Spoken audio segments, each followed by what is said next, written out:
কেউ তো আলাদা হতে চায়নি, তবুও প্রত্যেক দিন অজান্তেই আমরা ক্রমে দূরে সরে যাচ্ছি। মনের ভেতর জমে থাকা না বলা কথাগুলো একসময় ভার হয়ে দাঁড়ায় আমাদের মাঝে। আগে যেখানে প্রত্যেক ক্ষুদ্র ভুলেও ব্যাখ্যার ভিড় থাকত, এখন সেখানে নীরবতা আর অচেনা শূন্যতা তৈরি করছে। ভালোবাসা নয়, বোঝাপড়ার অভাবই এখন বিচ্ছেদের আসল কারণ। যতদিন না কথাগুলো মুক্তি পায়, ততদিন আমরা কাছে থেকেও দূরের মানুষ। কেউ তো আলাদা হতে চায়নি, তবুও প্রত্যেক দিন অজান্তেই আমরা ক্রমে দূরে সরে যাচ্ছি।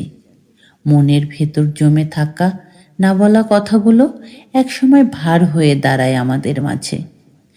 আগে যেখানে প্রত্যেক ক্ষুদ্র ভুলেও ব্যাখ্যার ভিড় থাকত, এখন সেখানে নীরবতা আর অচেনা শূন্যতা তৈরি করছে। ভালোবাসা নয়, বোঝাপড়ার অভাবই এখন বিচ্ছেদের আসল কারণ।